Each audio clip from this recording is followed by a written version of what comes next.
লজ্জার ছবি, ঘৃণার ছবি।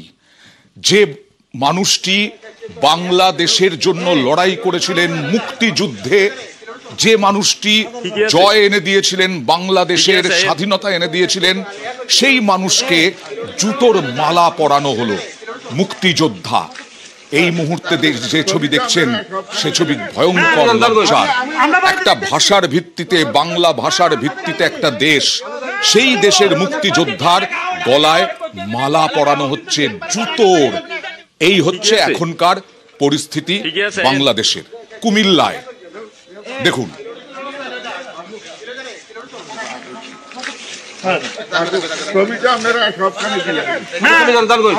আমরা বাড়িতে দেখতেছি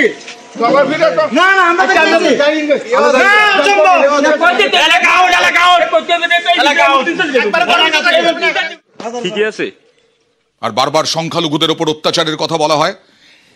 professor, pro chancellor, vice chancellor professor doctor Shubhamoy Dutta, তাকে পদত্যাগ করতে বাধ্য করা হয়েছে, ইস্তফা দিতে বাধ্য করা হয়েছে। যদিও ইস্তফাপত্রে সেরকম কিছু লেখা নেই, কিন্তু বলা হচ্ছে বাংলাদেশে এই প্রফেসর শুভময় দত্ত সংখ্যালঘু অধ্যাপককে চাপ দেওয়া হয়েছে, কট্টরপন্থীদের চাপে ইস্তফা এই অধ্যাপকের। প্রাইম এশিয়া ইউনিভার্সিটি থেকে ইস্তফা দিতে বাধ্য হলেন, আর তাই শোরগোল পড়ে গেছে।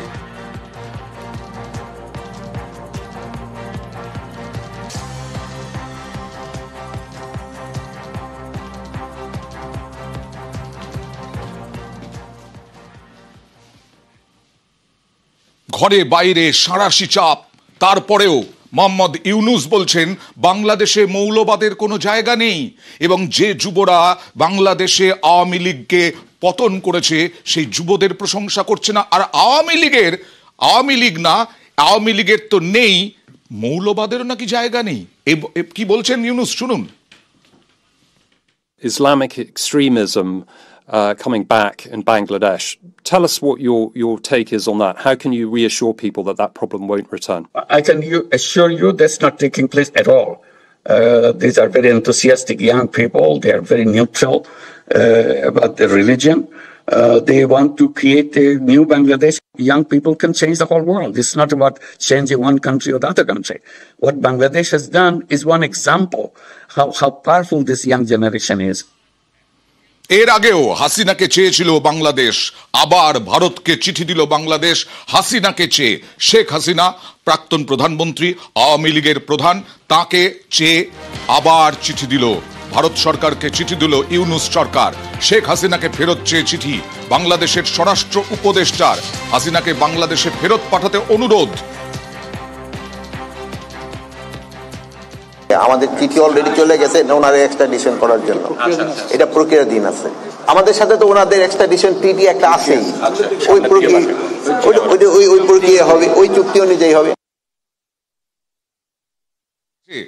বাংলাদেশ চেয়েছিল ভারতের কাছে শেখ হাসিনাকে, সরাসরি চলে যাব, দিল্লি থেকে রয়েছেন আমাদের প্রতিনিধি মৈত্রী। ভারতের পদক্ষেপ কি হবে?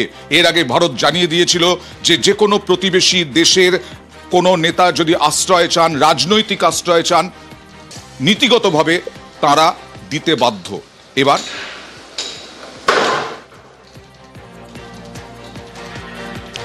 দেখো অয়ন, যদি ভারত সরকারের শেষ অবস্থানের কথা বলা হয় তাহলে বিদেশ সচিবের বৈঠকের পর যখন স্ট্যান্ডিং কমিটি অন এক্সটার্নাল অ্যাফেয়ার্সে বিদেশ মন্ত্রকের তরফ থেকে খোদ বিদেশ সচিব বিক্রম মিশ্রি তিনি এসে ব্রিফ করেছিলেন, আমরা সূত্র মারফত জানতে পারছি সেখানে বিদেশ মন্ত্রক সূত্রে জানা গিয়েছিল যে বাংলাদেশের তরফ থেকে এই বিদেশ সচিব পর্যায়ের বৈঠকে শেখ হাসিনাকে প্রত্যার্পণের জন্য কোনো বক্তব্য রাখা হয়নি। কিন্তু জাহাঙ্গীর আলম চৌধুরী, যিনি বাংলাদেশের স্বরাষ্ট্র মন্ত্রকের মুখ্য উপদেষ্টা, তিনি জানিয়েছেন যে স্বরাষ্ট্র মন্ত্রকের তরফ থেকে ভারতের বিদেশ মন্ত্রকে চিঠি দেওয়া হয়েছে এবং এই প্রসেস তারা শুরু করতে চাইছেন শেখ হাসিনাকে এক্সট্রাডিশনের জন্য। দুদেশের মধ্যে যদি সম্পর্কের কথা বলা হয়, দুদেশের মধ্যে একটি ট্রিটি সাইন করা রয়েছে যেটাকে এক্সট্রাডিশন ট্রিটি বলা হয়। সেক্ষেত্রে কিছু অভিযোগ, কিছু নির্দিষ্ট অভিযোগে যদি কোনো ব্যক্তি বাংলাদেশে তিনি অভিযুক্ত থাকেন এবং তিনি যদি ভারতে আশ্রিত হন, তাহলে সেই ট্রিটি অনুযায়ী ভারতকে তাকে ফেরত পাঠাতে হবে। যদিও ভারত সরকারের তরফ থেকে তাদের যে সর্বশেষ অবস্থান ছিল যে শেখ হাসিনাকে ফেরত চাওয়া হয়নি, কিন্তু এই মুহূর্তে দাঁড়িয়ে যেহেতু জাহাঙ্গীর আলম চৌধুরী তিনি দাবি করেছেন যে ভারত থেকে শেখ হাসিনাকে প্রত্যর্পণের জন্য ইতিমধ্যেই চিঠি দেওয়া হয়েছে, সেক্ষেত্রে দাঁড়িয়ে ভারতের অবস্থান কি হবে তা কিন্তু সত্যি সবথেকে নিশ্চয়ই আজকে হয়তো বিদেশ মন্ত্রক সাংবাদিক বৈঠক করে জানাতে পারে তাদের অবস্থান।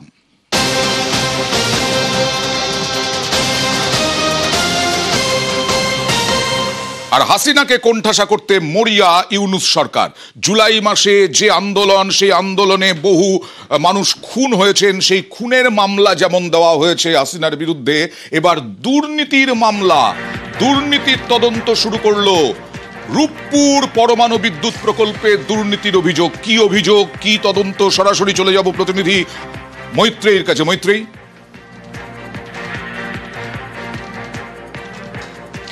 দেখো, রূপপুর পারমাণবিক বিদ্যুৎ প্রকল্পে একটি দুর্নীতির অভিযোগ তোলা হয়েছে এবং তাই সেই দুর্নীতির অভিযোগ তুলে একটি কমিশন গঠন করা হয়েছে। 5 সদস্যের সেই কমিশন, যারা দুর্নীতির দমন কমিশনের অধীনে এই 5 সদস্যের টিম, তারা এই মুহূর্তে তদন্ত করছেন। অভিযোগ যে $12.65 বিলিয়ন এই প্রকল্প থাকলেও সেখান থেকে প্রায় $5 বিলিয়ন সরিয়েছেন এবং যেই সরানোতে অভিযুক্ত শেখ হাসিনা, তার পুত্র সাজিব ওয়াজিদ জয় এবং তার ভাইজি, এই 3 জনকে মূল অভিযুক্ত করা হয়েছে এবং অফশোর অ্যাকাউন্টে তারা এই $5 বিলিয়ন তারা সরিয়েছেন এবং আত্মসাৎ করেছেন, এমনটাই অভিযোগ উঠেছে। মালয়েশিয়া এবং ইউএস এর বেশ কিছু অ্যাকাউন্টে কাদের বিরুদ্ধে তদন্ত চলছে? ইতিমধ্যে এই বিষয়ে তদন্ত শুরু করা হয়েছে।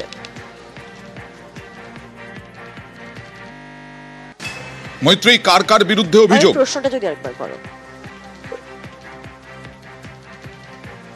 দেখো, অভিযোগ রয়েছে শেখ হাসিনা, তার বিরুদ্ধে তো বটেই, তার সঙ্গে শেখ হাসিনার ছেলে সাজিব ওয়াজিদ জয় এবং তার সঙ্গে অভিযুক্ত অন্যতম অভিযুক্ত তার ভাইজি টিউলিপ সিদ্দিকী, অর্থাৎ শেখ হাসিনার প্রাক্তন প্রধানমন্ত্রী শেখ হাসিনা, তার পুত্র সাজিব ওয়াজিদ জয় এবং তার ভাইজি টিউলিপ সিদ্দিকী, এরা 3 জন মূল অভিযুক্ত এই টাকা আত্মসাতের জন্য বা এই দুর্নীতিতে।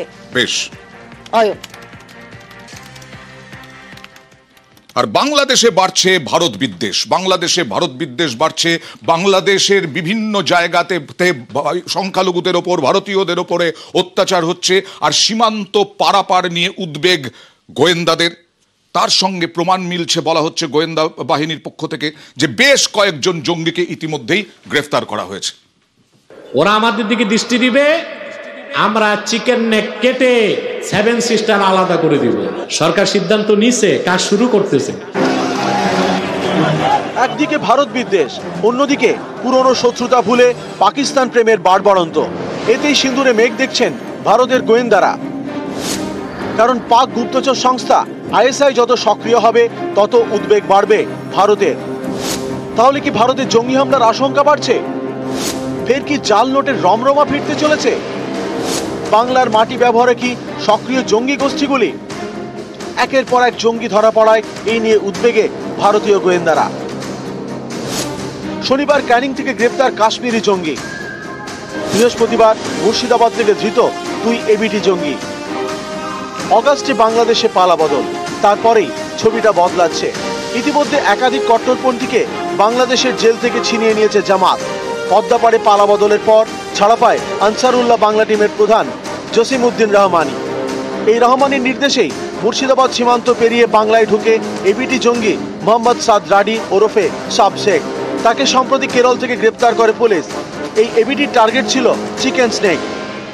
এদের উদ্দেশ্য ছিল অস্ত্র জোগাড় করা, স্থানীয় যুবকদের উদ্বুদ্ধ করে সংগঠনের টানা এবং উত্তর পূর্বাঞ্চলের 7টি যে রাজ্য আছে, শিলিগুড়ির সঙ্গে যে যোগসূত্র চিকেন স্নেক, সেই অংশটিতে তাদের নাশকতামূলক কাজকর্মের সক্রিয় এবং নেপথ্যে থেকে দুভাবেই, স্লিপার সেলের মাধ্যমে এবং গোপনে অস্ত্র সংগ্রহের মাধ্যমে ভারত বিরোধী কার্যকলাপে আরো বেশি সক্রিয় হয়ে ওঠা।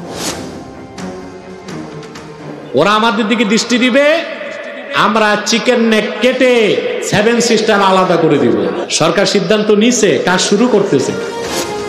এতেই প্রশ্ন, তাহলে কি ভারতের জঙ্গি হামলার আশঙ্কা বাড়ছে? এই নিয়ে উদ্বেগে ভারতীয় গোয়েন্দারা। নিউজ 18 বাংলা।